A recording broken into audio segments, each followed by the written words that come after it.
இருக்கேன். நான் வெளியே உட்காந்துருக்கேன். அந்த கஷ்டம்.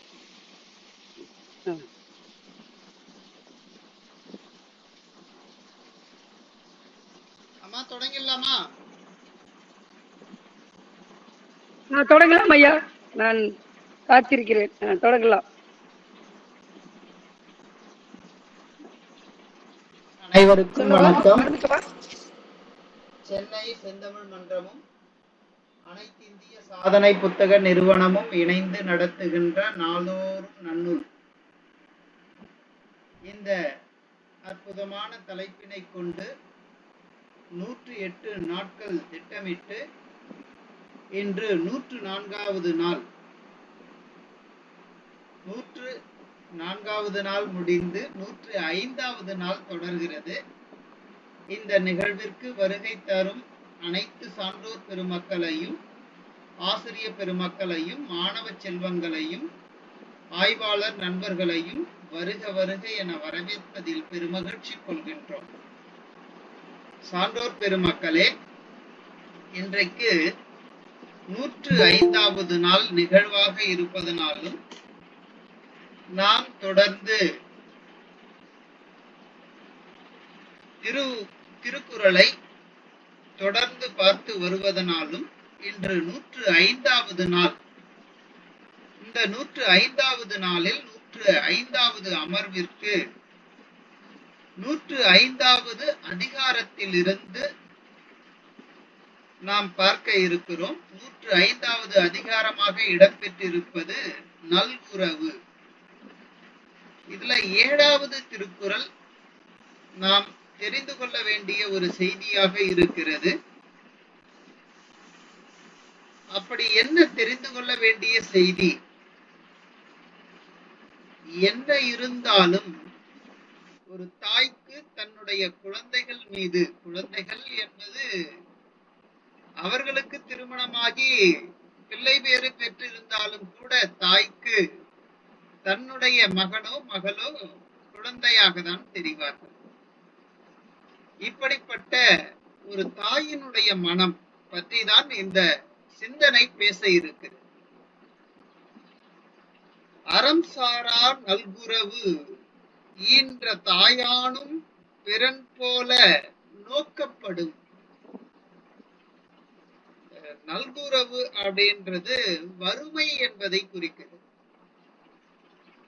வாழ்க்கையில் செல்வம் வரும், வறுமையும் வரும், இரண்டும் தொடர்ந்தும் வரும். அதனால் இந்த நல்குரவு எப்படி வந்தாலும் அது வரவேற்கத்தக்கது அல்ல. ஆனால் அந்த தாயினுடைய மனம் எவ்வாறு மாறுபடுகிறது? அதனால அறம் சாரா நல்குரவு ஈன்ற தாயானும் பிறன் போல நோக்கப்படும். வறுமை வந்தால் கூட அதில் ஒரு அறம் இருக்க வேண்டும். என்னென்ன காரணத்தினால், வியர்க்கத்தக்க காரணத்தினால் அந்த வறுமை வந்தது என்பதை அந்த அறம் சார்ந்த நிகழ்வாக இருக்குமேயானால் தாய் தன்னுடைய மகனையோ மகளையோ குழந்தையாகவே நோக்குவார். ஆனால் அறம் மீறிய வழியில், அறம் சாராத வழியில் அந்த வறுமை என்பது வருமேயானால் தாயினுடைய பார்வையும் மாறுபட்டு விடும். அது எவ்வாறு மாறுபடும்னா, தன்னுடைய குழந்தையை கூட அந்நியமாக பார்ப்பார்கள்.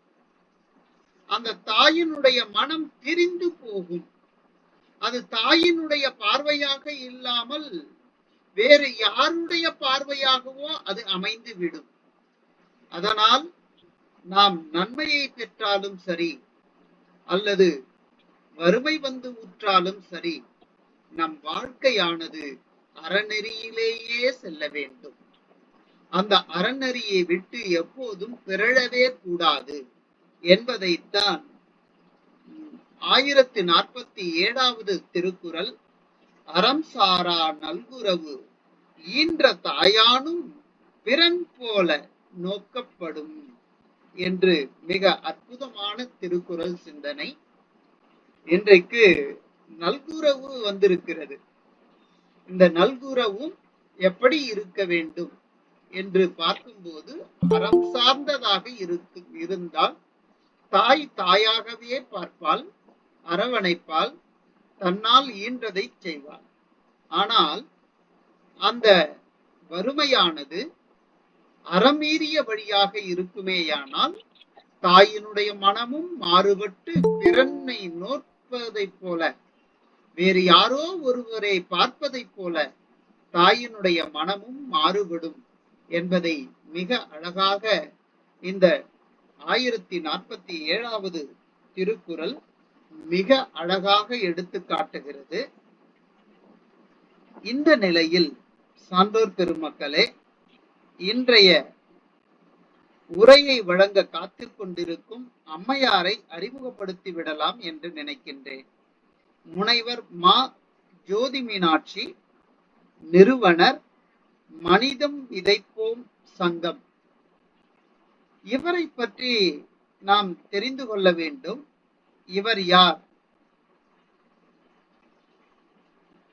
என்று பார்க்கும்போது, ஒரே நிமிடம், எடுத்து வச்சிருந்தது அதுக்குள்ள மாறிவிட்டது.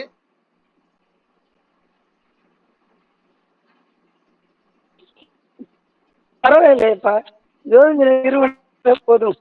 இல்லம்மா, நான் அதை முழுக்கவே சொல்லிடணும். இருக்கு, இல்லாத போது பரவாயில்லை, இருக்கும் போது அவற்றை சொல்லாமல் விடுவது கூடாது.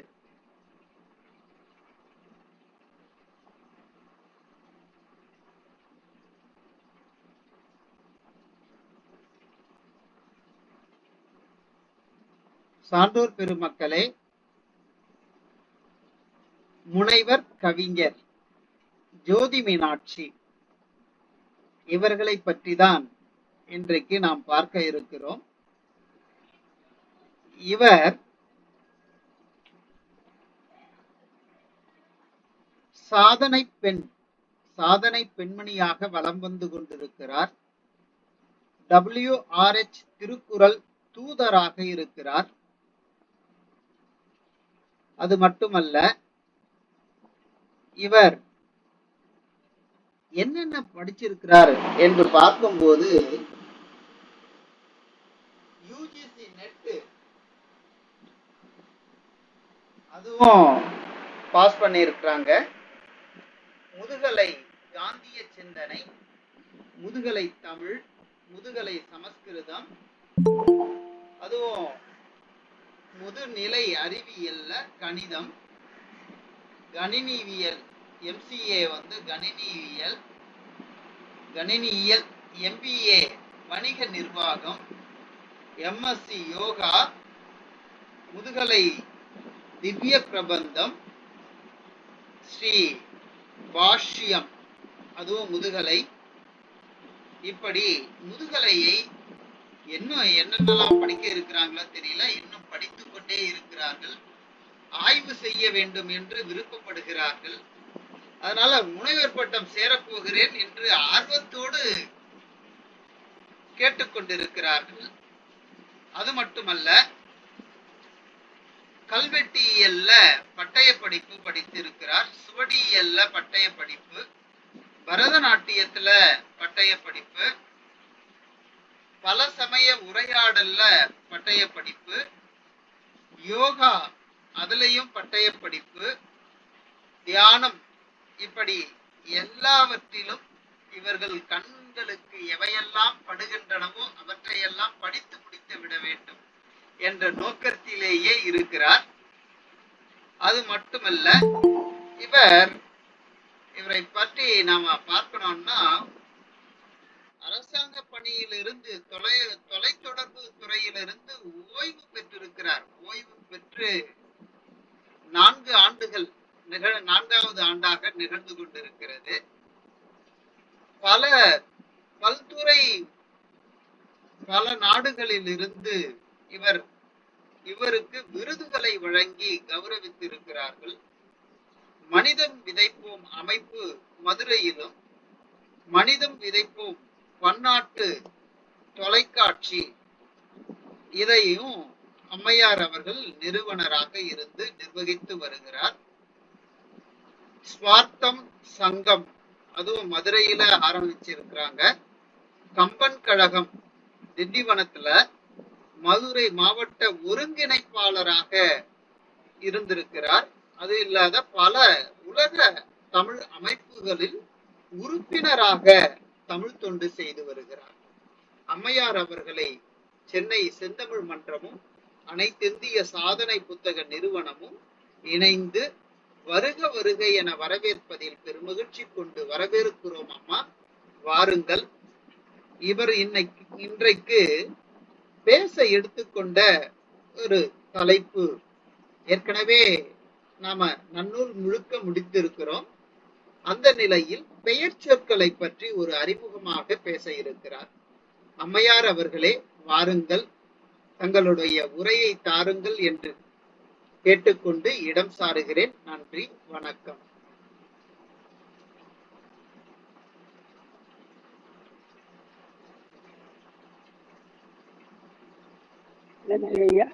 அனைவருக்கும் அன்பு வணக்கம். இப்போ ஒரு வந்திருக்கிறேன் சொல்ல வந்து சிங்கி என சொல்லப்படுகிற நமது கர்நாடக மாநிலத்தில் இப்பொழுது நமது தமிழ் நன்மை விரிவுபடுத்துவதில் நான் பெருமை அடைகிறேன். நீங்க 104 நாட்கள் அதை பற்றி பேசிக்கிறீர்கள். அதை பற்றி என்ன சொல்றாரு, வந்து உழைக்காது ஊசி போல் ஏதோ எனக்கு தெரியாதே பகிர்ந்து கொள்வதை நான் மகிழ்வு அடைகிறேன். 104 நாட்கள் நீங்க வந்து நன்னூலை நன்காக ஒரு மணி நேரம் அலசி ஆராய்ந்து கொடுக்கப்பட்ட நூல் கொடுத்தாரு. அப்புறம் பெயர் சொல்லி எடுத்துக்கொள்ளுமா சொல்லி இருக்கிறார்கள். இங்க இறுதி எவ்வளவு வரை வலிச்சிருந்த நில ஒளியில் இருந்தவங்களுடன் நான் வந்து உங்களுடன் சொல்வதில் பெருமையடைகிறேன். இந்த நல்லூர் சொல் எனது நான் என்னுடைய தாய்மொழி தெலுங்காக இருப்பதினால் எனக்கு அந்த லகர உச்சரிப்புகள் தவறாக மன்னிக்கும்படி முதலே விடுகிறேன். தெலுங்கு அதனால தமிழ்நாட்டில் இருப்பதனால நான் படித்திருக்கிறேன். உங்க வீடியோ ஆஃப் பண்ணா கூட நல்லா கேக்குமா? பேசுவது கேட்கிறது, கொஞ்சம் விட்டு விட்டு கேக்குற மாதிரி இருக்கு.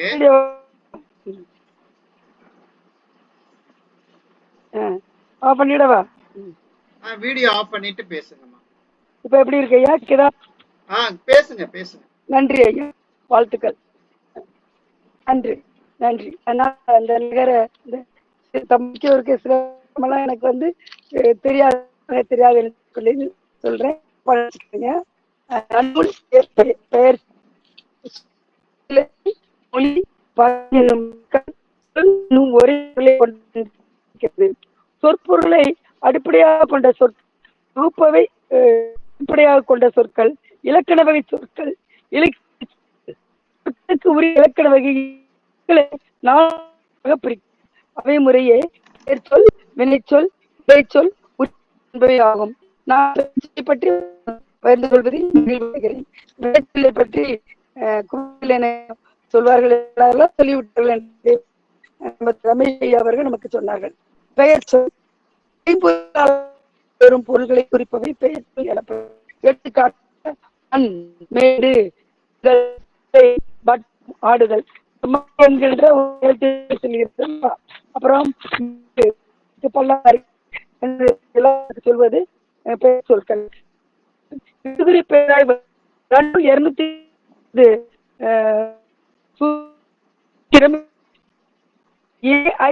200 அவற்றின் என நன்னூல் 290 நமக்கு வந்து வேற்றுமை பற்றி சொல்லும். இந்த நன்னூல் காரண பெயராய்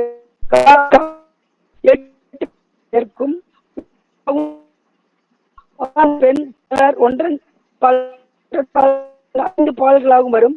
தன்மை ஆகிய மூவி இடங்களும் பெயர் சொற்கள் வரும். நூற்பா 705 இடுகுறி காரணம் மரபோடு ஆக்கம் ரமேஷையா, அம்மா வேற்றுமை எதுவுமே கேட்கலங்கய்யா. சரியா கேட்கல இல்லம்மா? ஒன்று.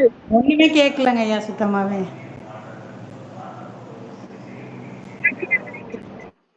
அம்மா சரியா கேட்கலங்கம்மா. எனக்கு நல்லா ரொம்ப விட்டு விட்டு இல்ல விட்டு இருங்க விட்டு கேட்கிற மாதிரி இருக்கு. பண்ணிருக்கேன் இருக்கு. நன்னூல் சூத்திரம் நூற்றா இடுகுறி காரணம் மரபுடு ஆக்கும் தொடர்ந்து தொழில் அழகால தோற்றா இடத்து ஒன்று ஆவண பெயரே நன்னூல் 275. இடுகுறி பெயர் காரணம் எதுவும் இல்லாமல் இட்டு வழங்குவதால் இடுகுறிப்படுகிறது. மரம் காரண பெயர் இடுகுறி பெயர். காரண பெயர் ஏதும் கருதி பொருளுக்கு வழங்கப்படும் பெயர் பெயர் ஆகும். அனைவரால் பறவை பறப்பதால் பறவை.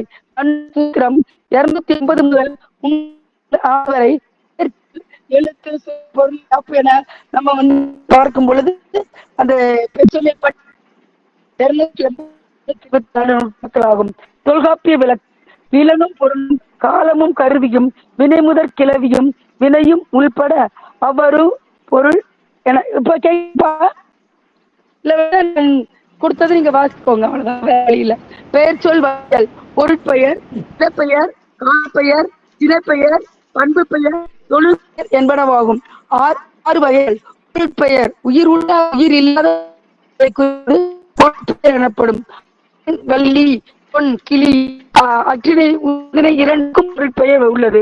இடப்பெயர் ஏதேனும் ஒரு இடத்தை குறிக்கும் பெயர் இடப்பெயர் எனப்படும். சென்னை, கதிர்காம், மேடா இருக்கிறது, பள்ளம் இருக்கிறது. ஊர் பெயர் ஊரில் உள்ள பெயர்கள்.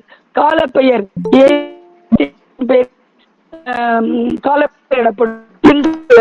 தை மாதம், பொழுது, நாள், கிளை, ஆண்டு இவற்றை பற்றி பெயராகும்.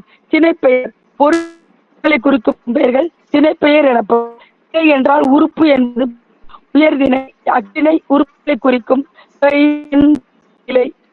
திணைப்பெயர்கள். ஒரு பொருளின் பண்பு பெயர் அவை அளவு, வடிவம் ஆகியவற்றின் அடிப்படையில் பண்பு பெயர். நிறம், தேனி, சுவை, இனி, நிலம், வட்டம், ஒருமை என்று பெயர் வரும். பெயர்கள் ஏதும் ஒரு தொழிலை உணர்த்தும் தொழில் பெயர் வரும். தொழில் பெயர் பெற்று வரும். நாடல் அல் விதிப்படுகிறது, தல் விகுதிப்படுகிறது. பாடல் அல் விதிப்படுகிறது, பாடு தல் விகுதிப்படுகிறது. விகுதிகள் இல்லாமலும் தொழிற்பெயர் வருவதுண்டு. தொழிற்பெயர் 2 வகைப்படும். அவை முதல்நிலை தொழிற்பெயர்கள், முதல்நிலை தொழில் திரிந்த பெயர். தொழிற்பெயர் பெறாமல் பகுதி முதலிய மட்டும் தொழிலை உணர்த்துவது நிலை தொழிற்பெயராகும். தோல் கொதி வந்தது, மின்னி இடி இடித்தது. கொதித்த இடித்த என்று வராமல் இடி என்று பகுதி இவை முதல்நிலை தொழிற்பெயர். முதல்நிலை பெயர் முதல் தொழிற்பெயரின் விகுதி பெறா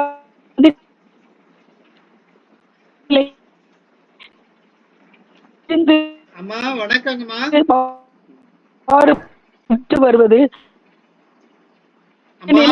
தொழில் பெயர்படும். கேடு நினைப்பான். துப்பாக்கி. ஜோதி மீனாட்சி அம்மா வணக்கம் அம்மா, கேக்குதுங்களா நான் பேசுறது? ரொம்ப தடங்களா வருதுங்கம்மா. ஐயா சொல்லுங்க ஐயா. சொல்லுங்க மட்டும் தெளிவா இருக்கு. நீங்க நல்லா கேக்குப்பா. சரி நீங்க சொல்லுங்க, எனக்கு சிக்னல் இருக்கேப்பா. இதே போல பேசினா நல்லா கேக்குதுங்கம்மா. இல்ல 2 மீதி பேசுங்களேன். இதே போல கொஞ்சம் அப்படியே பாருங்களேன் எப்படி. பக்கத்துல இல்லம்மா, இதுவே விட்டு விட்டு துப்பாக்கி சூடு கேக்குதா? அம்மா சுத்தமா கேக்கலாமா? சான்றோர் பெருமக்களே எல்லாருக்கும் பாடி கேக்குதா? இருக்கேன்ப்பா. இல்ல எனக்கு தான் இப்படி இருக்கா? எனக்கு ஃபுல்லா கேக்குது. எனக்கு கேட்கலைங்கய்யா. அம்மா கேட்கலங்கய்யா. கேக்கல. கேட்கவே இல்லையா? கேட்கவே நிறைய இல்லைம்மா. பேரு கேக்கலன்றாங்கம்மா. ம்.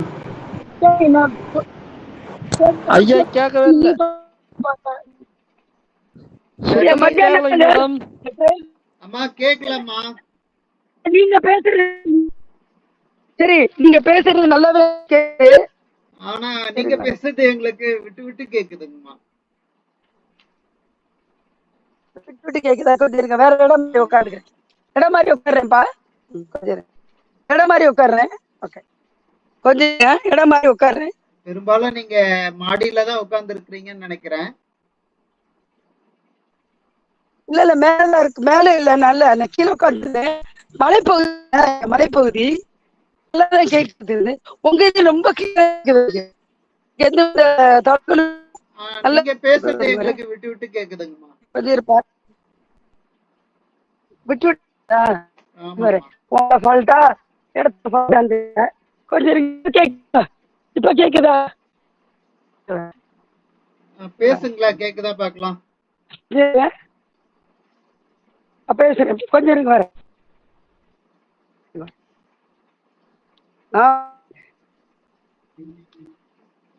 கொஞ்சம் இருங்க, கொஞ்சம் இருங்க, கொஞ்சம் ஒரு நிமிஷம் இருப்பா. சரிங்கம்மா சரிங்கம்மா. இங்க திரும்ப பேசுறேன். பேசுறேன். வேற இது வர்றேன்.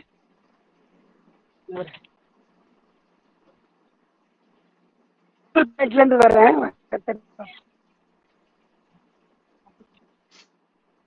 நம்ம தெரியும், இது மலைப்பகுதியில் எந்த இடத்துல கிடைக்கும் தெரியல. இப்ப வருதா? பேசுங்கம்மா, வருதான்னு பாக்கலாம். கிடைக்குதா? இப்ப கிடைக்கும். தொழில் பெயர் ஒரு தொழிலை உணர்த்தும் தொழில் பெயர்ப்படும். தொழிற்பெயர்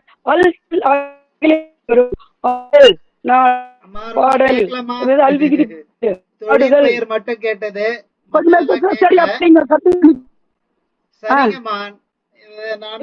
தொழிற்பெயர் சொல்றது கேக்குது.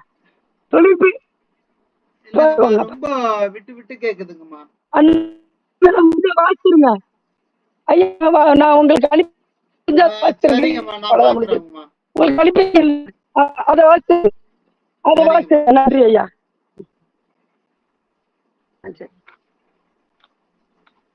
சான்றோர் பெருமக்கள் அனைவருக்கும் வணக்கம்.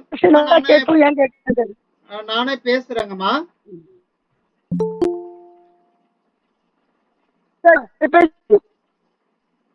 நான் அனுப்பி வச்சிருக்கிறத பேசிக்கோங்க. வாழ்த்துக்கள். நன்றிப்பா. சரிங்கம்மா. நன்றி நன்றி.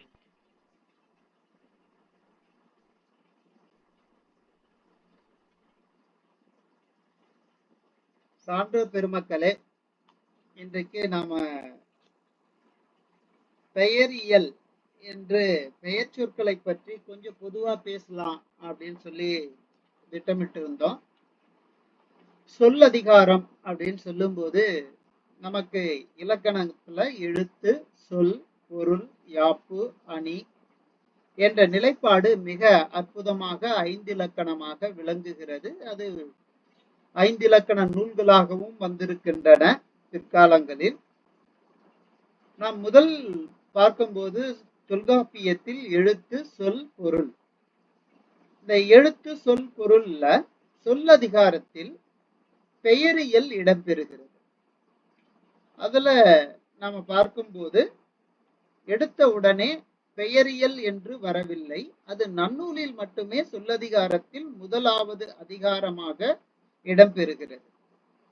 ஆனா தொல்காப்பியத்தில் கிளவியாக்கம், வேற்றுமை இயல், வேற்றுமை மயங்கியல், விளிமரபு, இந்த 4 அதிகாரத்தை தாண்டிதான் பெயரியல் இடம்பெறுகிறது. அப்படி என்றாலும் அந்த பெயரை குறித்து தான் எல்லா இடத்திலும் அது சொற்களை குறித்து தான் எல்லா இடத்திலும் பேசுகிறார்கள். அதனால சொற்களை குறித்து பேசும்போது அது பெயரும் இடம்பெறுகிறது. ஏன்னா 2 வகைய பெரும்பான்மையாக சொல்லுகிறார்கள். ஒன்று பெயர், மற்றொன்று வினை. இதை இரண்டையும் சார்ந்து வருவது இடைச்சொற்கள், உரிச்சொற்கள். இப்படி மிக அழகாக விளக்குகின்ற அந்த நிலையை நாம் பார்த்திருக்கிறோம். இந்த சொல் என்பது எழுத்தொடு புணர்ந்து பொருள் அறிவுறுக்கும் ஓசை என்று விளக்குகிறார்கள். ஒரு சொல்லுன்னா எப்படி இருக்கும் அப்படின்னா, சொல் என்பது எழுத்தொடு புணர்ந்து பொருள் அறிவுறுக்கும் ஓசை என்று மிக அழகாக எடுத்து காட்டுகிறார்கள். சொல்லாவது எழுத்தொடு உருப்புடையான் ஒற்றுமை உடையதாய் பொருள் குறித்து வருவது என்று சேனாவரையரும் கூறுகிறார். மிக அழகாக சொல்றாங்க. சொல்லாவது எழுத்தொடு ஒருபுடையான் ஒற்றுமை உடையதாய் பொருள் குறித்து வருவது என்று சேனாவரையரும் மிக அழகாக எடுத்து காட்டுகிறார்கள்.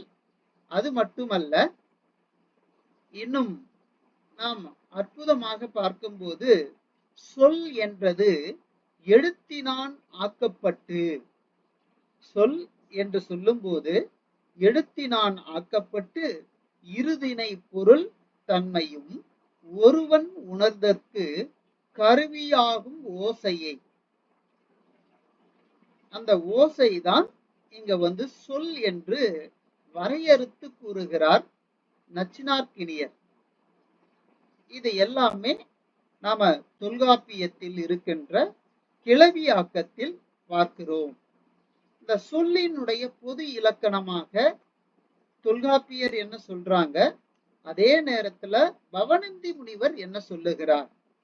ஒரு மொழி, தொடர்மொழி, பொதுமொழி என சொல் 3 வகைப்படும் என்பது நாம பார்க்கிற இன்றைக்கு பவணந்தி முனிவருடைய ஒரு வரையறையாக அமைகிறது.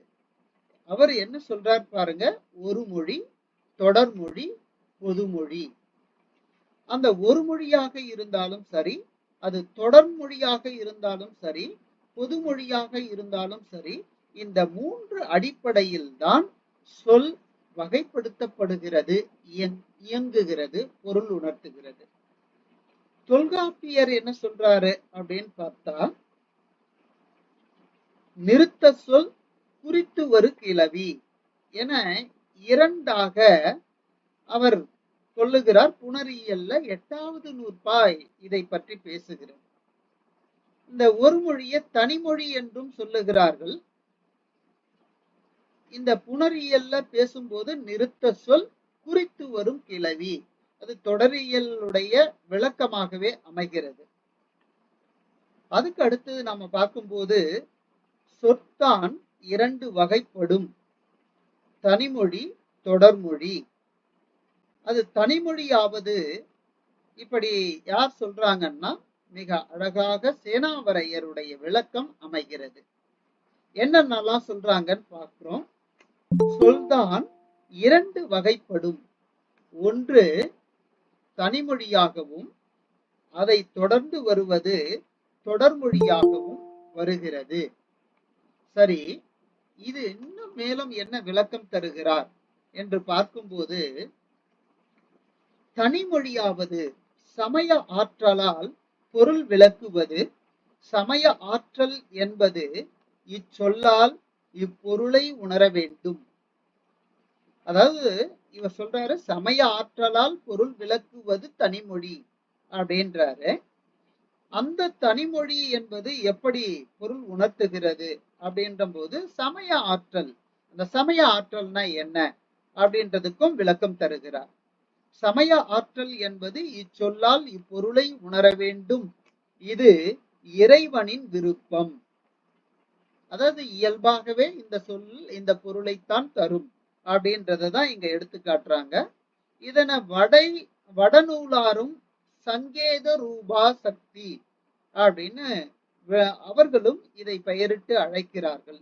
இப்படி தனிமொழி இப்படி அமைகிறது என்று சேனாவரையர் தரும் விளக்கமாக இது இருக்கிறது. அதற்கு அடுத்து தொடர்மொழி. இந்த தொடர்மொழியாவது அவாய் நிலையானும் தகுதியானும் அண்மை நிலையானும் இயைந்து பொருள் விளக்கும் தனிமொழி ஈட்டம். தொடர்மொழியாவது அப்படின்னு சொல்லும் போது அவாய் நிலையானும் தகுதியானும். இந்த அவாய் நிலை அப்படின்னு சொல்லும் போது எப்படி நாம மேட்ல இருக்கிற மேட்ல தண்ணிய ஊத்துனா அது பள்ளத்தை நோக்கி செல்கிறதோ அது போல நின்ற சொல் வரும் சொல்லை அவாவி நிற்கிறது. பள்ளத்தை நோக்கி தண்ணி எப்படி செல்வது இயல்பாக இருக்கிறதோ அது போல வரும் சொல்லை எதிர்நோக்கி மிக அழகாக என்ன இருக்கிறதுனா பொருள் நிலையில் அது எதிர்கொள்கிறது. அப்படி அமைவதுதான் இங்க அவாவது அவாய் நிலை அப்படின்னு சொல்றாங்க. தகுதி அப்படின்னு சொன்னாலும் ரொம்ப அழகா சொல்றாங்க. பெயர் சொல்லும் வினை சொல்லும் இடைச்சொல்லும் உரிச்சொல்லும் என தனிமொழி இத்தனை வகைப்படும், 4 வகைப்படும். அது மட்டும் இல்லாம இதற்கு உதாரணமும் தராங்க. மரம், உண்டான், மற்று, நனி.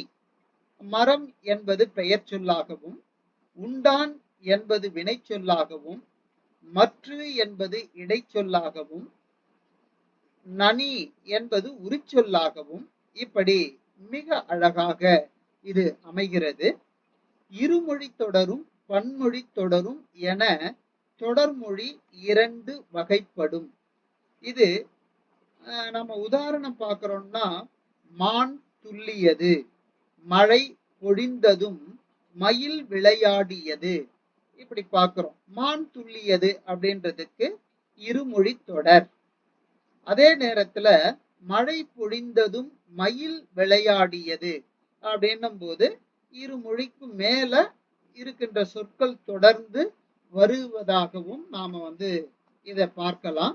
இது மட்டுமல்ல, இன்னும் நாம அழகா பார்க்கிறோம்னா இப்படி பெயர் சொற்கள், அதாவது சொல்லதிகாரத்துல சொற்கள்னா என்ன, அந்த சொல் பொருளை எவ்வாறு வெளிப்படுத்துகிறது, இதையெல்லாம் மிக அழகாக எடுத்துக்காட்டி அதில் ஒன்று இந்த பெயரியல் அப்படின்றத மிக அற்புதமாக சொல்றாங்க. பெயரியல், பெயரியல்ல தான் இந்த பெயர் என்றது இடம்பெறுகிறது. இத 43 நூற்பாக்கள் கொண்டு தொல்காப்பியர் உணர்த்துகிறார். பெயர் சொல்லின் இலக்கணம் உணர்த்துவது பெயரியல் எனப்படுகிறது. பெயர் சொல், வினைச்சொல், இடைச்சொல், உரிச்சொல் ஆகிய எல்லா சொல்லும் பொருள் குறித்தே அமைந்துள்ளன.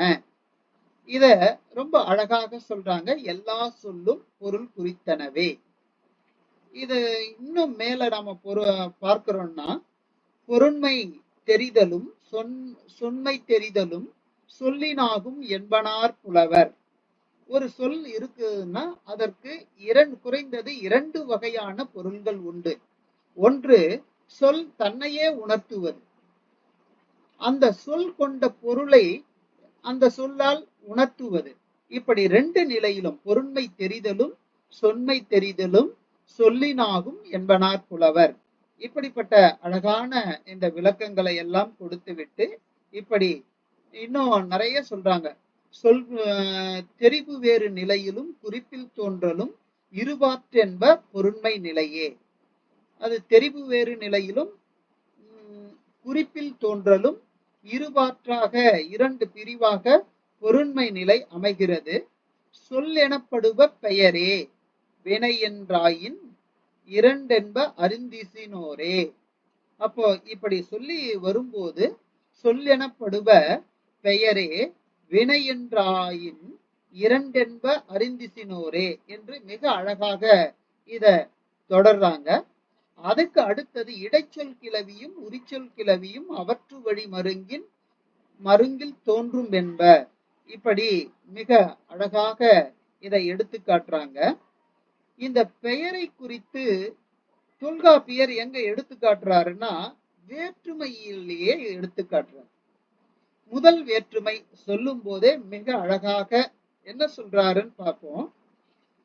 அவற்றுள் எவற்றுள் நம்ம இந்த பெயர் சொல், வினைச்சொல், இடைச்சொல், உரிச்சொல் இப்படியே நல்லா பார்த்திருக்கிறோம். இந்த தன்மையில இவர் வேற்றுமையில சொல்லும் போது இந்த நூற்பாவை இப்படி சொல்றார். அவற்றுள்னா இந்த வேற்றுமை தானே எட்டென மொழிவ, அவற்றோடு எட்டென மொழிவ அப்படின்னு எல்லாம் சொல்லி மிக அழகாக அந்த எட்டுள் எழுவாய் வேற்றுமை பெயர் தோன்று நிலையே. அப்போ பெயர் தோன்று நிலைதான் எழுவாய் வேற்றுமைன்னு சொல்றாங்க. இந்த பெயர் எப்படி தோன்றும்? உருவும் விழியும் ஏலாது, வேற்றுமை உருவையும் ஏற்காது, விழியையும் ஏற்காது. இப்படி விழியும் உருவும், அதுவும் உருவும் விழியும் ஏலாது பிரிதொன்றனோடு தொகாது நிற்கும். வேற எந்த சொற்களோடும் தொக்கியும் வராது. இப்படி வராது தனித்து நிற்கின்ற நிலைமைத்தான் பெயர். எனவே உருவும் விழியும் ஏற்றும் பிரிதொன்றனோடு தொக்கும் நின்ற பெயர் எழுவாய் வேற்றுமை ஆகாது அப்படின்னு இங்க பெயருக்கு மிக அழகாக விளக்கம் தருகிறது. உருவு ஏற்காது, அதாவது பெயர் என்று தனித்து கொள்ளும் போது உருவு ஏற்று நிற்காது, அதே நிலையில் விழியும் ஏற்காது, மற்ற சொற்களோடு தொக்கியும் வராது. இப்படி வருகின்ற சொற்கள் தான் எதுன்னா பெயர். இந்த பெயர் தான் என்னவாக இருக்கும்னா முதல் வேற்றுமையாக இடம்பெறும் என்று ஒருவாறு இந்த பெயருக்கு உரிய விளக்கத்தை நாம வேற்றுமையிலேயே பார்க்கலாம். அது மட்டுமல்ல, இன்னும் அழகா சொல்றாங்க. அவற்றுள் பெயரெனப்படுபவை தெரியும் காலை உயர்திணைக்கு உரிமையும் அக்ரிணைக்கு உரிமையும் ஆயிரு திணைக்குமோர் அன்ன உரிமையும் அம்மூவு உருவின தோன்றலாரே. ரொம்ப அழகா சொல்றாங்க. பெயரெனப்படுபவை தெரியும் காலை உயர்திணைக்கு உரிமையும் அக்ரிணைக்கு உரிமையும் என்று உயர்திணைக்கு உரிய சொற்கள் இவை. அதே நேரத்துல அக்ரிணைக்கு உரிமையுடைய சொற்கள் இவை.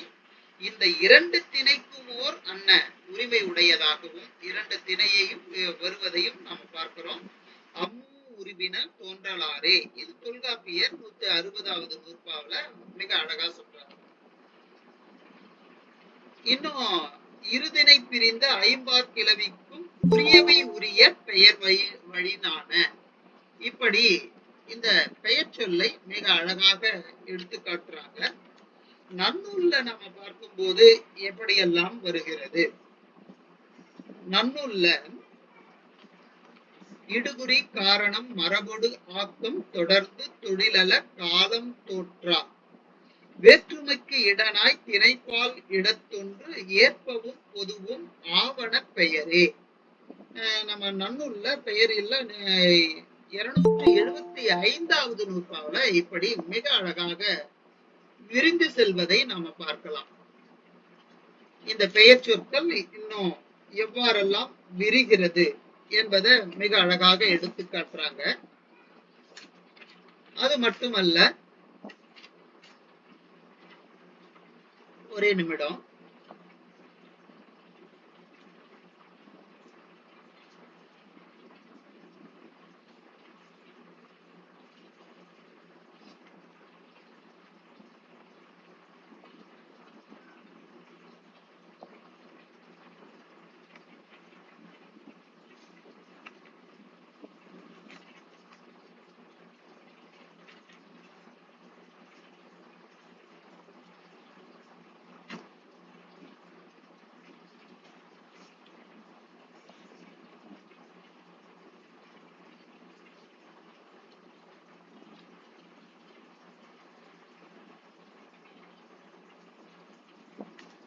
சான்றோர் பெருமக்களே, இப்படி நம்ம நன்னூல்ல மிக அழகாக பார்க்கலாம். நன்னூல்ல பெயரியல் என்பது சொல்லதிகாரத்தின் முதல் தொடராக முதல் இயலாகவே இடம்பெறுகிறது. அதுலதான் ஒரு மொழி, தொடர்மொழி, பொதுமொழி என்றா இருதினை ஐம்பால் பொருளையும் தன்னையும் மூவகை இடத்தும் வழக்குடு செய்யுளின் வெளிப்படை குறிப்பின் விரிப்பது சொல்லே என்று மிக அழகாக வரையறுக்கிறார். ஒரு மொழியும் தொடர்மொழியும் பொதுமொழியும் என மூன்று பிரிவினதாய் இரு திணையாகிய ஐம்பாற் பொருளையும், திணை நமக்கு தெரியும், உயர்திணை, அக்ரிணை. பால் ஐம்பாற் பொருள், 5 பால் அப்படின்றது உயர்திணையில 3, ஆண்பால், பெண்பால், பலர்பால். அதே நிலையில அக்ரிணையில 2. அந்த 2 பால், ஒன்று ஒன்றன் பால், மற்றொன்று பலவின் பால். அப்பொருளை அன்றி தன்னையும் மூவகை இடத்திலும், அந்த பொருள் மட்டும் இல்லாம தன்னையும், அந்த சொல் தன்னையும் மூவகை இடத்திலும், மூவகை தன்மை தன்மை முன்னிலை படற்கை இப்படின்னு வர்றது.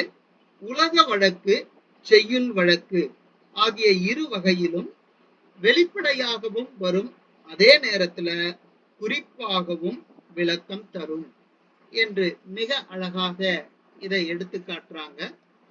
இதைத்தான் எல்லா சொல்லும் ஒரு மொழி, தொடர்மொழி, பொதுமொழி எனவும், எல்லா பொருளும் இருதிணையாகவும் ஐம்பாலும் அடங்கும் என்று விளக்கம் தருகிறார்கள். அது மட்டுமல்ல, இந்த மூவகை மொழியில ஒரு மொழி ஒரு பொருளனவாம், தொடர்மொழி பல பொருளனவாம், இருமையும் ஏற்பன. மிக அழகாக சொல்றாங்க. இதனை தனிமொழி என்றும் கூறுவர். அந்த ஒரு மொழிய தனிமொழின்னு சொல்லுவாங்க. அதுல நம்ம பார்க்கும்போது அந்த ஒரு மொழி எதெல்லாம் வருது அப்படின்னா, நிலம், நட, தில், நனி, மரம், செடி, கொடி, வானம், பூமி, இப்படி நிறைய நம்ம ஒரு மொழியாக நம்ம பார்க்கலாம். தொடர்மொழி அப்படின்னது இஃது இருமொழி தொடரும் பன்மொழி தொடரும் என 2 வகையாக நன்னூலார் குறிப்பிடுகிறார். நிலம் வலிது, அது ஏற்கனவே நம்ம தொல்காப்பியத்தை குறித்து பார்க்கும்போது பார்த்தோம். அதுகொல், சாலப்பகை, இது எல்லாமே இருமொழி தொடராக வருகிறது. நிலத்தை கடந்தான், நிலம் கடந்த நெடுமால், இது பன்மொழி தொடர். அது 2 சொல்லுக்கு மேல மேற்கொண்டு வருகின்ற எல்லாமே பன்மொழி தொடராக அமைகிறது. அதே நிலையில பொதுமொழிக்கு ஒரு விளக்கம் தராங்க. ஒரு சொல்லாய் ஒரு பொருள் தருவதே பல சொற்களாய் பல பொருள் தருவது. ஒரு சொல்லாய் ஒரு பொருள் தருவதே பல சொல்லாய் பல பொருள் தருவது. இதற்கு ஏற்கனவே பேசினவங்க கூட மிக அற்புதமான விளக்கத்தை எல்லாம் தந்தாங்க. 8 தாமரை, வேங்கை, இவை ஒரு சொல்லாய் எண்ணையும், அதே ஒரு வகை தாவரத்தையும் ஒரு வகை மரத்தையும் குறிக்கும். இவை இது மட்டும் இல்லாம இவை எல் தூ அப்படின்னு பிரிச்சு, தா மறை அப்படின்னு பிரிச்சோம், வேம் கை என பிரிச்சோம். பல சொற்களாய் எல்லை, உன், தாவுகின்ற மான், வேகின்ற கை என பல பொருளும் தரும். ஆதலால் இவை ஒரு மொழியாயும் தொடர்மொழியாயும் நிற்றலால் பொதுமொழி என்று இதற்கு விளக்கம் தருகிறார்கள். இது மட்டுமல்ல சான்றோர் பெருமக்களே, இப்போ நாம முன்னாடி நூற்பாவுல பார்த்த அந்த இருதிணையை பற்றி மிக அழகாக விளக்கங்களை எல்லாம் தருகிறார்கள். மக்கள், தேவர், நரகர் உயர்திணை, மற்றும் உயிர் உள்ளனவும் இல்லனவும் அக்ரிணை. இது தொல்காப்பியத்திலிருந்து வேறுபடுகிறோம். இந்த நன்னூல் வேறுபடுகிறது. மக்கள், தேவர், நரகர் உயர்திணை என்றும், மற்றும் உயிர் உள்ளவும் இல்லவும் அக்ரிணை என்றும் விளக்குகிறார்கள். இதனை தொடர்ந்து நாம பார்க்கும்போது தொல்காப்பியர் மிக அழகாக உயர்திணை என்பனார் மக்கட்சுட்டே, அக்ரிணை என்பனார் அவரல பிறவே, மனித இனத்தை தவிர மற்ற எல்லாமே அக்ரிணை அப்படின்னு சொல்லி மிக அழகாக தொல்காப்பியரும் குறிப்பிடுவதை நம்ம பார்க்கிறோம். இதே நிலையில நாம பால் 5 எல்லாருக்குமே ஏற்கனவே நம்ம சொல்லி இருக்கிறோம், எல்லாருக்கும் தெரிந்தது. ஆண், பெண், பலர் என முப்பாற்று உயர்திணை. அது மட்டுமல்ல, இந்த உயர்திணை ஆண்பால், பெண்பால், பலர்பால் என 3 பிரிவாக அமைந்திருக்கிறது. ஒன்றே பலவென்று இருபாற்று அக்ரிணை, இப்படியும் அது ஒன்றன் பால் பலவின் பாலாகவும் இடம்பெறுகிறது. திணைப்பால்களுக்கு இங்க நன்னூல்ல புறநடையாகவும் கூறுகிறார்கள். அதற்கு நாம பார்க்கும்போது பெண்மை விட்டு மிக அழகாக சொல்றாங்க. பெண்மையை விட்டு ஆண் தன்மையை அவாவு ஆகிய பேடுகள் உயர்தினை ஆண்பாலாகவும், ஆண் தன்மையை விட்டு பெண் தன்மையை அவாவுவனவாகிய பேடுகள் உயர்தினை பெண்பாலாகவும், இருதினை பேடுகளும் உயர்தினையாம் என்று அக்ரிணையை ஒப்பவும் ஆகும். இரண்டு நிலையிலையும் இத மிக அழகாக விளக்கி செல்றாங்க. இதுவும் திணைப்பால்களுக்கு புறநடையாகவும் அமைந்திருக்கிறது.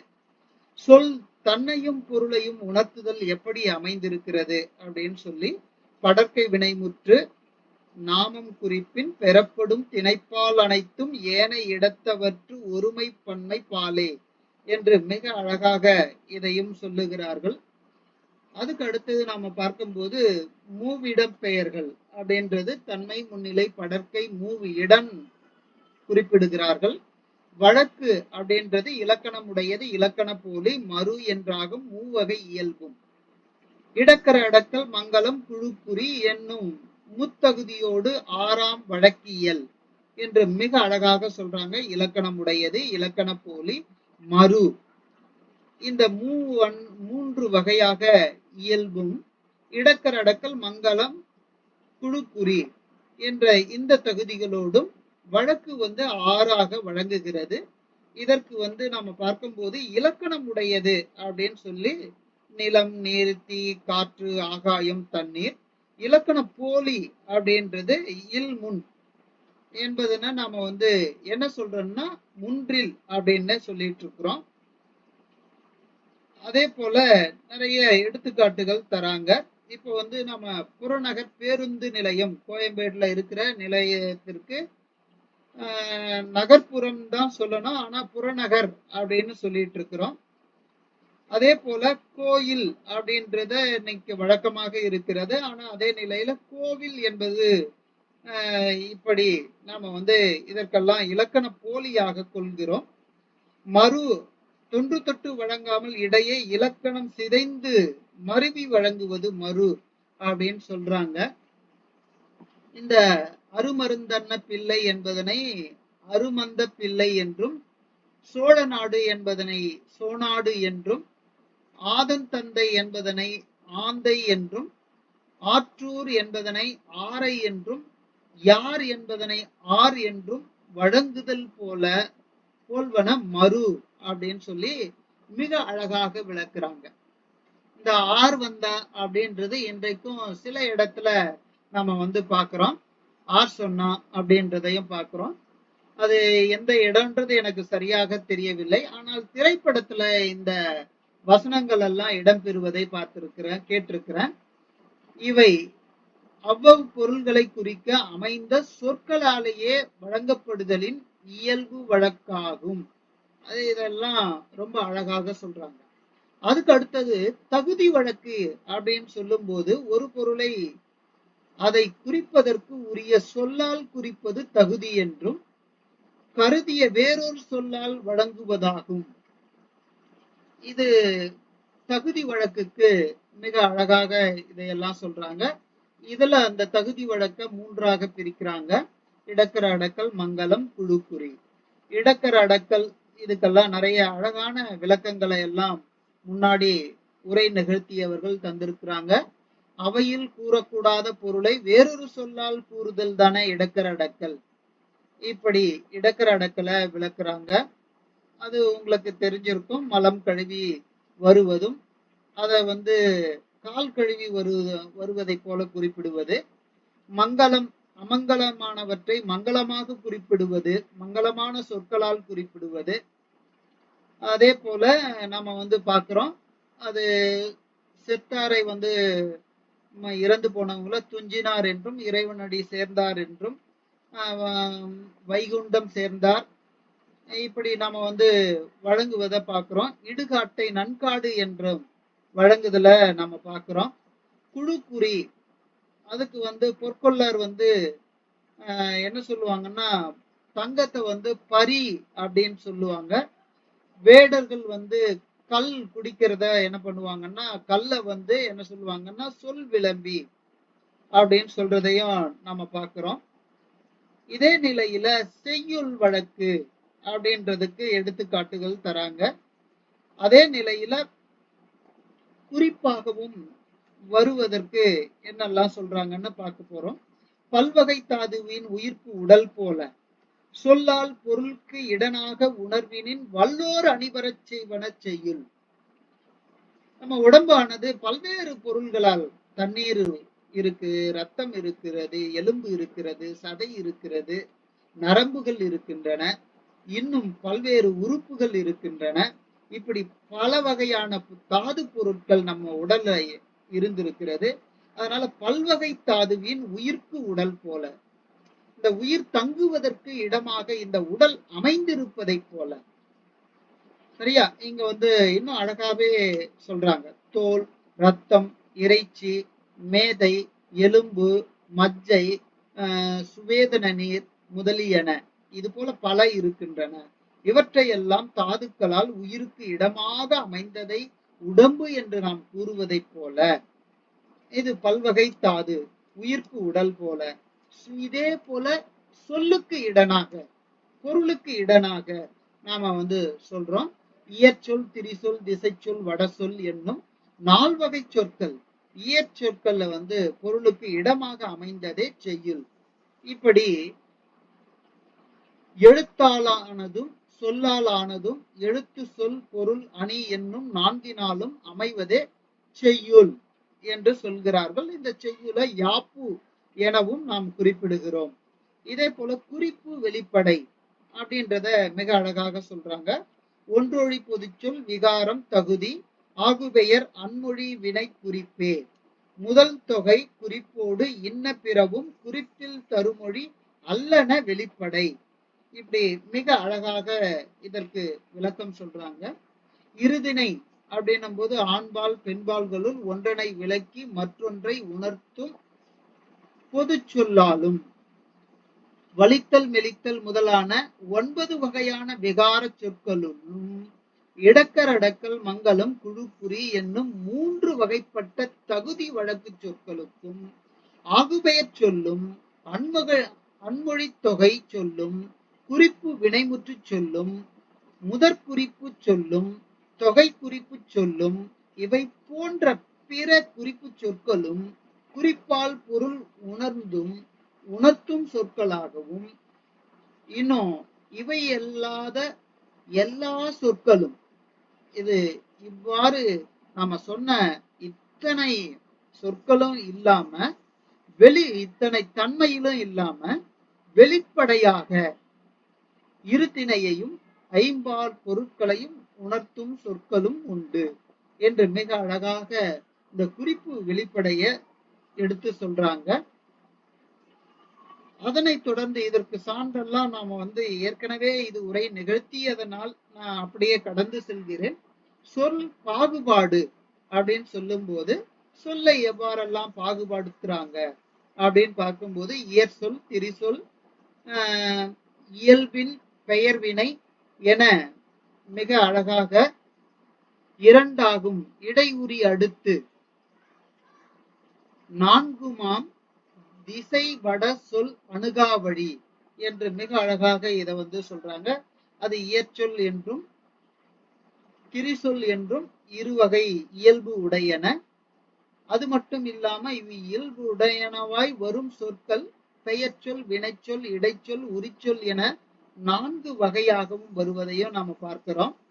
எனவே பெயர் இயற்சொல், பெயர் திரிசொல், வினை இயற்சொல், வினை திரிச்சொல், இடையியற்சொல், இடை திரிச்சொல், உரியற்சொல், உரி திரிச்சொல், திசைச்சொல், வடச்சொல் என சொல் 10 வகையாகவும் உணர்த்துகிறார்கள் உரையாசிரியர் பெருமக்கள். இப்படி நாம பார்க்கிறோம். இந்த இயற் சொல்ல இன்னும் மேலும் விளக்கம் தராங்க. செந்தமிழாகி தெரியாது யாருக்கும் தம்பொருள் விளக்கும் தன்மையென இயற்சொல் அப்படின்னு சொல்லி மிக அழகாக செந்தமிழ் நிலத்து மொழியாய் திரிதல் இல்லாமல் கற்றார்க்கும் கல்லாதார்க்கும் தம் பொருளை எளிதில் விளக்கும் தன்மையை உடைய உலக வழக்கு சொற்களே இயற்சொல் என்று வழங்கப்படும். இது இயல்பாக பொருள் உணர்த்தப்படுவதால் இது இயற்சொல் எனப்பட்டது. அது பெயர் சொல்லாகவும் வினைச்சொல்லாகவும் இடையியற் சொல்லாகவும் உரி இயற்சொல்லாகவும் 4 வகையாகவும் கொள்கிறார்கள். இப்படி ரொம்ப அழகா இத கொண்டு போறாங்க. திரிசொல் அப்படின்றத நாம பார்க்கிறோம். ஒரு பொருள் குறித்த பல சொல்லாகியும் பல பொருள் குறித்த ஒரு சொல்லாகியும் அரிது உணர் பொருளென திரிசொல்லாகும். இது ரொம்ப முக்கியமா இந்த திரிசொல்ல நாம பார்க்கிறோம். அறிதில் உணர்வு, அது படித்து உணர்ந்து பல்வேறு சொற்களுக்கு நம்ம விளக்கம் தேடி தேடி பெற வேண்டியதாக இருக்கும்.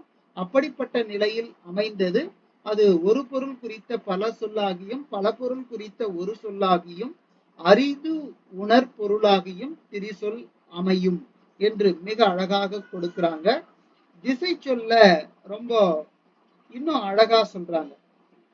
செந்தமிழ் நிலம் சேர் பன்னிரு நிலத்தினும் ஒன்பதிற்று இரண்டினில் தமிழ் ஒளி நிலத்தினும் தம் குறிப்பினவே திசை சொல் அப்படின்னு சொல்லி மிக அழகாக இதை எடுத்து காட்டுறாங்க. அது செந்தமிழ் நாட்டை சேர்ந்த 12 கொடுந்தமிழ் நாடுகளிலும் 18 மொழிகளுள்ளும் தமிழ் ஒழிந்த ஏனைய மொழிகள் வழங்கும் நாடுகளிலும் வாழும் மக்கள் எந்த பொருளை எந்த சொல்லால் வழங்கினாரோ அதே பொருளில் அச்சொற்கள் தமிழில் வந்து வழங்குமானால் அவை திசை சொற்கள் எனப்படும் என்று மிக அழகாக இதற்கு எடுத்துக்காட்டெல்லாம் தந்திருக்கிறார்கள். வடசொல் இது எல்லாமே எல்லாருக்கும் நல்ல அழகா சொல்லியிருக்கிறாங்க. பொது எழுத்தானும் சிறப்பு எழுத்தானும் ஈறு எழுத்தானும் இவை இயைவன வடசொல் அப்படின்னு சொல்றாங்க. அது சமஸ்கிருத மொழி சொற்களை தான் நம்ம வட சொல்லுன்னு சொல்லிட்டு இருக்கிறோம். தமிழில் வழங்குமானால் அவை வட சொற்கள் எனப்படும். இந்த சமஸ்கிருதத்திற்கும் தமிழுக்கும் பொதுவான எழுத்துக்களாலும் சமஸ்கிருதத்துக்கே உரிய சிறப்பு எழுத்துக்களாலும் இரு வகை எழுத்துக்களாலும் ஆகிய சொற்கள் இப்படி வரும் அப்படின்னு சொல்லி இந்த சொற்களை எல்லாம் அறிமுகப்படுத்திவிட்டு பெயர் சொற்களை பற்றி சொல்ல வராங்க. இந்த பெயர் சொல்லின் பொது இலக்கணத்தை சொல்லும் போது மிக அழகாக சொல்றாங்க. இடுகுறி, காரணம், மரபு, ஆக்கம், தொடர்ந்து, தொழிலல, காலம், தோற்றா, வேற்றுமைக்கு இடனாய் திணைப்பால் இடத்தொன்று ஏற்பவும் பொதுவும் ஆவண பெயரே. அது பெயர் சொல் இடுகுறி மரபு, இந்த இடுகுறி ஆக்கம், காரண மரபு, காரண ஆக்கம் என 4 வகைகளுள் ஒன்றாகவும் வினையாளனையும் பெயர்களை தவிர்த்த ஏனைய பெயர்கள் காலம் காட்டாதனவாய் 8 வேற்றுமைகளும் சார்தற்கு இடமாகவும் இருதினை ஐம்பால் மூவிடங்களில் ஒன்றனை ஏற்பவும் பலவற்றினை ஏற்பனவுமாய் வருவன பெயர் சொற்கள். மிக அழகான ஒரு விளக்கத்தை இங்க தராங்க. அந்த இடுகுறியாகவும் காரணக்குறியாகவும் பொருள், இடம், காலம், சினை, குணம், தொழில் இந்த 6 ஒன்றனை குறிப்பதாய் வரும் சொல் பெயர் சொல்லாகும். அதாவது இது மிக அழகாக எடுத்து காட்டினாங்க. முன்னைய உரையாளர்கள் எல்லாம் இந்த தலைப்புல பேசினவங்க எல்லாம் அது காலம் காட்டாது, பெயர் சொல் காலம் காட்டாது, விதி விலக்காக நாம ஒன்றை நினைவுக்கு வைத்துக் கொள்ள வேண்டும். அது என்னன்னா வினையால் அணையும் பெயர் அப்படின்னு சொல்லும் போது அந்த வினையால் அணையும் பெயரை தவிர்த்த மற்ற எல்லா பெயர்களும் காலம் காட்டாது அப்படின்றத சொல்றாங்க. அப்ப வினையால் அணையும் பெயரானது காலம் காட்டும் அப்படின்றத நம்ம பார்க்கிறோம். இது காலம் காட்டாது வேற்றுமை ஏற்கும், இது எல்லாருக்குமே தெரிந்தது. வேற்றுமை ஏற்கும் திணை, பால், எண், இடம் உணர்த்தி வரும் இவையே பெயரின் பொது இலக்கணம்.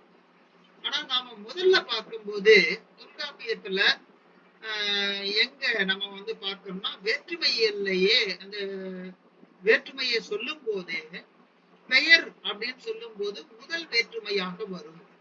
எல்லா பெயருமே முதல் வேற்றுமையாக வரும். அந்த பெயரா முதல் வேற்றுமையாக வரக்கூடிய பெயர்கள் எல்லாம் எப்படி அமையும்? உருவு ஏற்காது, வெளி ஏற்காது, தொக்கி வராது, இப்படி வருவனதான் பெயர்கள் அப்படின்னு சொல்றாங்க. அதனுடைய பெயரினுடைய குணத்தை தான் நாம இங்க பார்க்கிறோம். பெயரினுடைய குணத்தை பார்க்கும்போது வேற்றுமை ஏற்கும், காலம் காட்டாது, இப்படின்னு எல்லாம் நாம பார்க்கிறோம். அது காலம் காட்டாது, வேற்றுமை ஏற்கும்.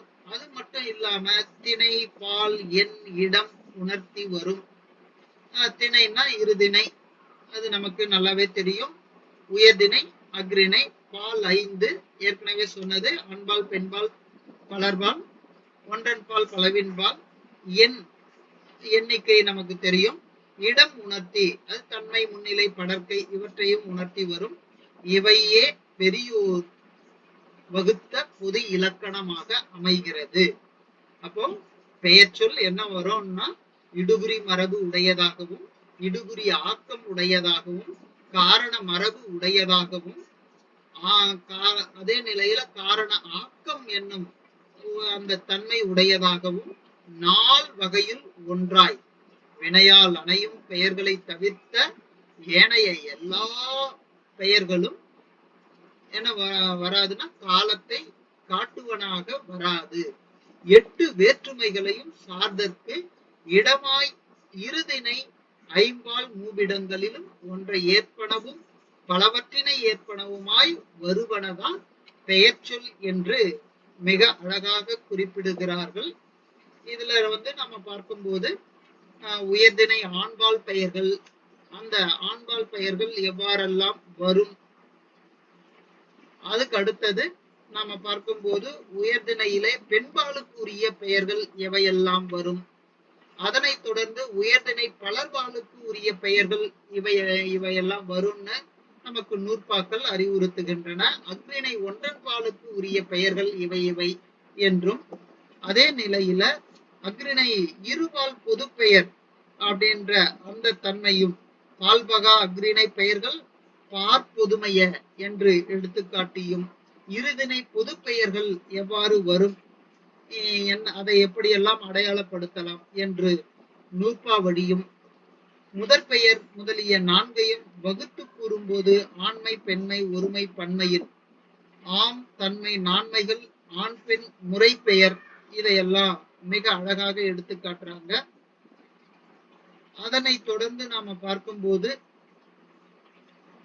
திணை பொது பெயர்கள் பார்ப்பொதுவாதல் அதை குறித்தும் மிக அழகாக ஒன்றே இருதினை தன்பால் ஏற்கும் அப்படின்னு சொல்லி திணை பொது பெயரை பால் பொதுவாக எப்படியெல்லாம் அமையும் இதையெல்லாம் மிக அழகாக எடுத்து காட்டுறாங்க. மூவிட பெயர்கள் தன்மையாக வரக்கூடியது யான், நான், யாம், நாம். முன்னிலையில இடம்பெறுவது எல்லீர், நீர், நீ, நீவீர், நீர், இப்படிப்பட்ட அந்த சொற்கள் எல்லாம். இது இல்லாதன வரக்கூடியவை எல்லாமே படற்கை அப்படின்னு சொல்றாங்க. அந்த படற்கை எல்லாம் அப்படின்ற இன்னொரு சொல்லும் வருது. இது பொதுவாக எல்லாவற்றிற்கும் வருவதாகவும் எடுத்து காட்டுகிறார்கள். தொழிற்பெயர் வினையால் அணையும் பெயருக்கு மிக அற்புதமான விளக்கங்களை எல்லாம் எடுத்து காட்டுகிறார்கள். தொழிற்பெயர் அப்படின்னு சொல்லுகிறோம். தொழிற்பெயர்னா என்ன, வினையால் அணையும் பெயர்னா என்ன, இதை நான் சொல்லணும்னு நினைக்கிறேன். தொழிற்பெயர் யாவும் படற்கை இடத்திற்கு உரியனவாக வரும். மிக அழகான ஒரு விளக்கத்தை சொல்றாங்க.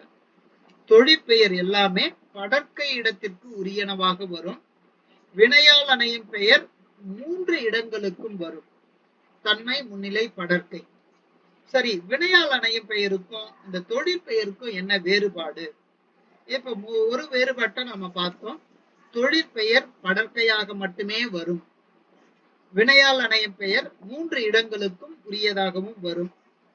அதுக்கு அடுத்தது இந்த வினையால் அணையும் பெயர் என்றால் என்ன அப்படின்னு சொல்லும் போது, வினைமுற்று வினையை குறிக்காமல் வினையை செய்த கருத்தாவுக்கு பெயராக வருமானால், வினைமுற்றானது வினையை குறிக்காமல் அந்த வினையை செய்யும் கருத்தாவுக்கு ஆகி வருமானால் அது வினையால் அணையும் பெயர் என்று மிக அழகான விளக்கத்தை எடுத்து காட்டுகிறார்கள். தொழிற்பெயர் தொழிலுக்கு பெயராய் வரும். தொழிற்பெயரானது தொழிலுக்கு உரிய பெயராய் வரும். ஆனால் இது காலம் காட்டாது, படற்கைக்கே உரியது. இப்படி மிக அழகாக எடுத்து காட்டுறாங்க. வினையால் அணையும் பெயர் தொழிலை செய்த கருத்தாவுக்கு பெயராகி வரும். பாருங்க, வினையால் அணையும் பெயர் எப்படி வரும்ன்றதை எடுத்து காட்டுறாங்க. தொழிலை செய்யும் கருத்தாவுக்கு பெயராகி வரும். காலம் காட்டும், தன்மை, முன்னிலை, படற்கை இந்த 3 இடங்களிலும் வரும். இப்படி மிக அழகாக எடுத்துக்காட்டி 12 பொது பெயர்கள் தான், யான், நான், நீ, ஒருமை, பன்மை, தாம், யாம், நாம், எல்லாம், எல்லீர், நீ, ஏர், நீர், நீவீர் இப்படி 12 பெயர்களை எடுத்துக்காட்டி என்னால் வரும் உயர்திணை பெயருக்கு புறநடையும் கூறுகிறார்கள். ஒருவன் ஒருத்தி பெயர் மேல் என் இல. ஒருவன் ஒருத்தி அப்படின்றதுக்கு மேல பன்மைன்னு தான் சொல்றாங்களே தவிர நம்ம இத எண்ணிட்டு சொல்லுகின்ற வழக்கம் இல்லை அப்படின்றத மிக அழகாக சொல்றாங்க. ஒருவர் என்னும் பெயர் சொற்கு சிறப்பு விதியும் நமக்கு தராங்க. ஒருவர் என்பது உயர் இரு பாற்றாய் பன்மை வினை கொள்ளும் பாங்கிற்று என்ப. நாம மரியாதை பன்மை அப்படின்னு எல்லாம் சொல்லுவோம் இல்லையா, அதத்தான் மிக அழகாக ஒருவர் என வழங்கும் சொல் உயர்திணை ஆண்பால் பெண்பால் ஆகிய இரு பால்களுக்கும் பொதுவாய் உயர்திணை பன்மை வாய்பாட்டு வினையை கொண்டு முடியும் தன்மையாகும்.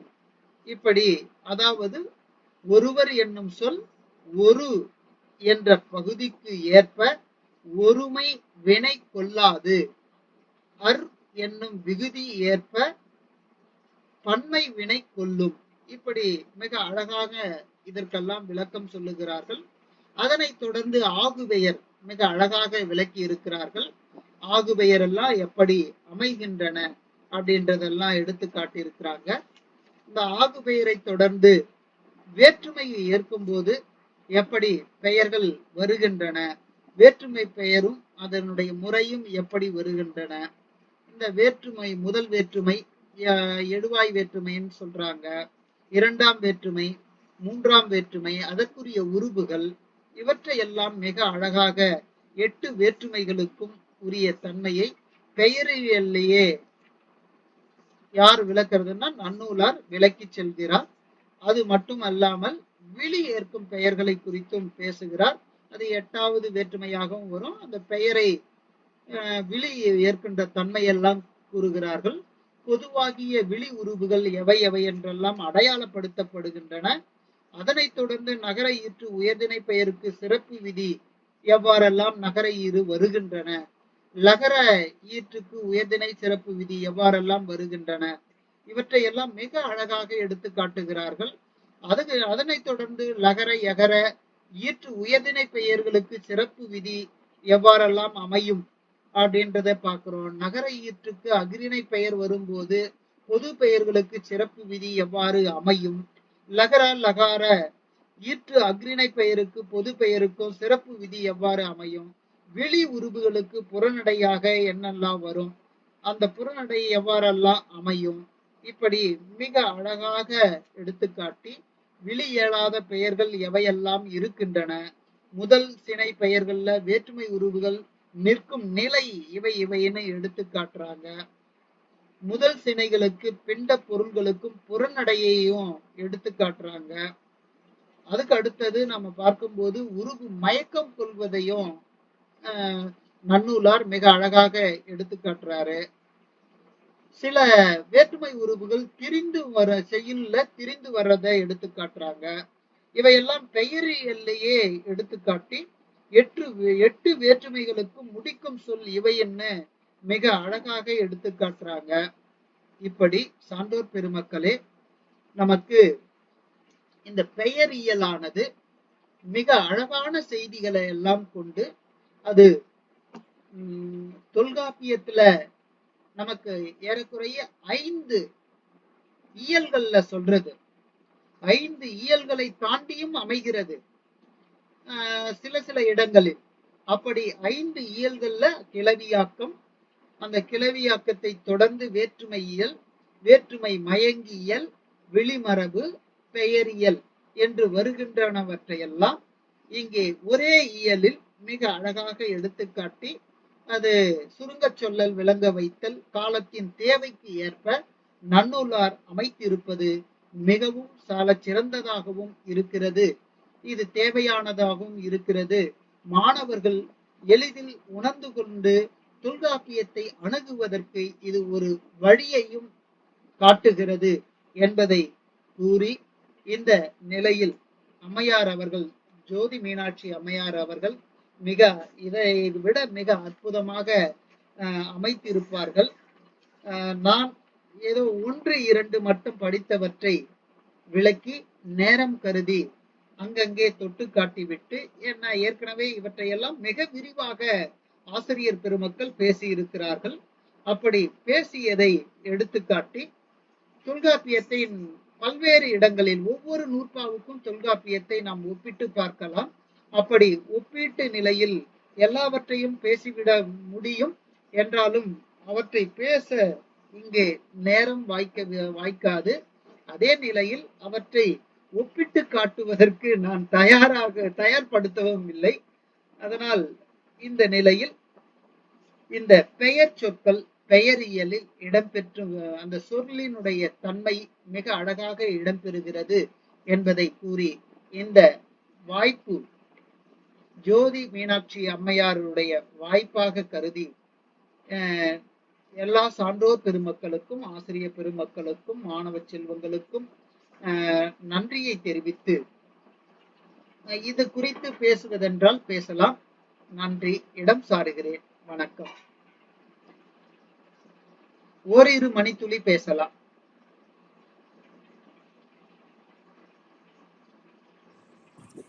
ஐயா வணக்கம். ஐயா வணக்கம். ஐயா ராமலிங்கம் பேசுறீங்க. உங்களுடைய உரை தமிழ் மொழியே சிறப்பான நிலைக்கு அலைகின்ற ஒரு தன்மையில இருந்தது. 2 இலக்கண நிலை இருந்தது. 3 தமிழ் மொழியே உரிய சிறப்பு நிலை எடுத்து காட்டியது. அடுத்தது மொழியியல் சார்ந்து அமைந்தது. உங்களுக்கு மொழியியல் சார்ந்து அமைந்தது. என்னோட அகராதிய நிலையில் அமைந்தது உங்களுடைய விளக்கங்கள்லாம். எனக்கு இன்னும் பல விதமாக சொல்லலாங்க. அதுக்காக உங்களுக்கு நன்றியை தெரிவித்துக் கொள்கிறேன். தெளிவாக நம்முடைய சொல்கின்ற விதம் தெளிவான நிலையில் இருந்தது. இன்னொரு சான்று சொல்லுகிற விதமும் இந்த குழுவுக்குறி இடக்கடாக்கெல்லாம் சொன்னீங்க. அதெல்லாம் அகராதி நிலையில பார்த்தீங்கன்னா பார்த்து சொல்லியிருக்கீங்க. அதுக்காக பல்வேறு சிறப்புகளை உள்ளடக்கிய உங்களுடைய உரை இருந்தது. தமிழுக்கு செய்த தொண்டு, எங்களுக்கு செய்த தொண்டு, இந்த தமிழ் சமுதாயத்திற்கு செய்த தொண்டுன்னு கருதுகிறேன். அதுக்காக உங்களுக்கு நன்றியையும் வணக்கத்தையும் தெரிவித்துக் கொள்றேன். நன்றி, வணக்கம். நன்றிங்க ஐயா. இது தயாரிப்பே இல்ல, அம்மையார் பேச போறாங்க. நம்ம 1, 2 பார்த்து கொள்ளலாம். ஏதாவது சொல்லாத விட்டாங்கன்னா அதை பார்த்துக்கலாம் மட்டுமே தான் பார்த்தனே தவிர இன்று நான் பேச போகிறேன் என்ற எண்ணம் கூட கிடையாது. அம்மையாருடைய அந்த ஒளி வாங்கி சரியாக இல்லை என்ற காரணத்தினால்தான் நான் தொடர வேண்டிய ஒரு நிலைக்கு ஆளானேன். மிக்க நன்றிங்க ஐயா. இல்லை நானும் பார்த்தேங்க. மொழியியல், தமிழ் இலக்கணம், அகராதிகள் சார்ந்தது விளக்கங்களாக நான் கருதுகிறேன். நிறைய தெளிவான சிந்தனையோடு இந்த சொல்லுகின்ற விதம் பொறுமையாக தெளிவாக எடுத்து சொன்னீங்க. அதுக்காக நன்றிங்க, வாழ்த்துக்களைங்க. மிக்க நன்றிங்க ஐயா. நன்றி நன்றி.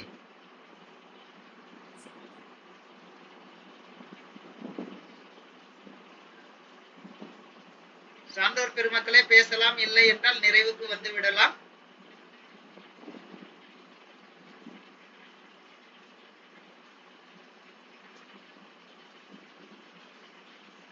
அனைவருக்கும் சென்னை செந்தமிழ் மன்றமும் அனைத்திந்திய சாதனை புத்தக நிறுவனமும் இணைந்து நன்றியை உரித்தாக்கி இந்த நிகழ்வை நிறைவு செய்கிறோம். மீண்டும் நாளை சந்திப்போம். நாளை மிக அழகான ஒரு சொற்பொழிவு அமைந்திருக்கிறது. அனைவருக்கும் நன்றி. வாருங்கள், நாளை சந்திப்போம் என்று கூறி இடம் சாருகிறேன். நன்றி, வணக்கம். வணக்கம் ஐயா. வணக்கம்மா. அருமையாக இருந்ததுங்க ஐயா. அதான் அந்த அம்மா பேசியிருந்தாங்கன்னா அவங்க நீங்கள் சொல்கிற மாதிரி அவங்களோட வியூவில் எப்படி பேசியிருப்பாங்கன்னு தெரியல. நல்லா தொகுத்துருக்காங்கங்க ஐயா.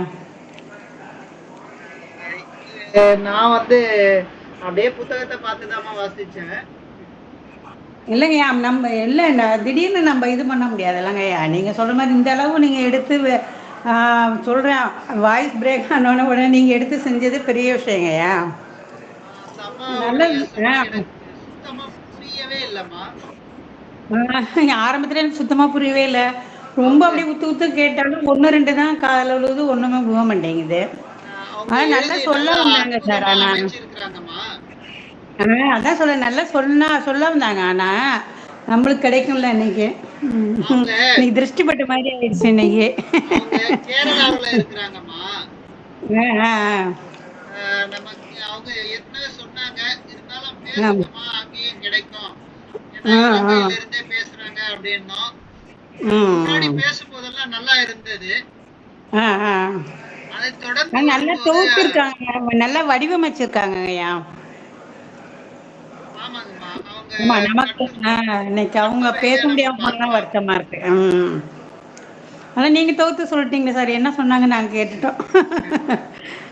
இது நான் வந்து நன்னூல்ல வந்து கூழங்கை தம்பிரான் உரை, அதை தொடர்ந்து அதுக்கு கொடுத்திருக்கிற தாமோதரனாருடைய குறிப்புரை,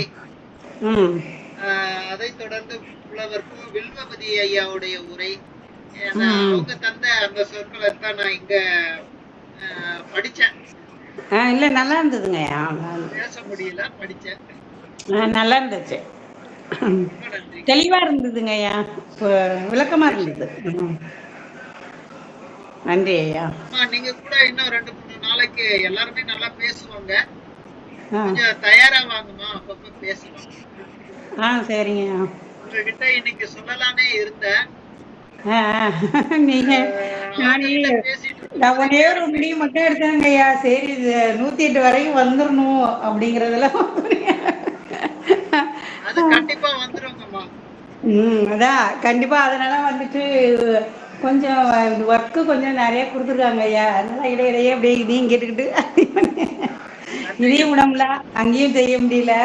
சரின்னு எப்படியா இருந்தாலும் பண்ணிட்டு கேட்கணும்னு ஒரு முடிவுக்கு வந்ததுனால வந்துடுறேன். ஆமாங்க, அதான் 17ஆம் தேதியோட நிறைவு வந்துருது. சரி, 17ஆம் தேதி கொஞ்சம் நம்ம ஒரு 1.5 மணி நேரமா வச்சுக்கிறோம்மா. சரிங்க. வெளியில இருந்து வராங்களாங்க?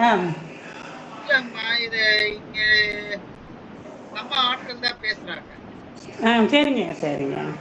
நிறைவு உரை முடிந்த பிறகு நம்ம நிகழ்ச்சியை குறித்து சும்மா ஒரு கலந்துரையாடல். சரிங்க சரிங்க. மிக்க மகிழ்ச்சிங்கம்மா. நன்றி. நன்றிங்கய்யா.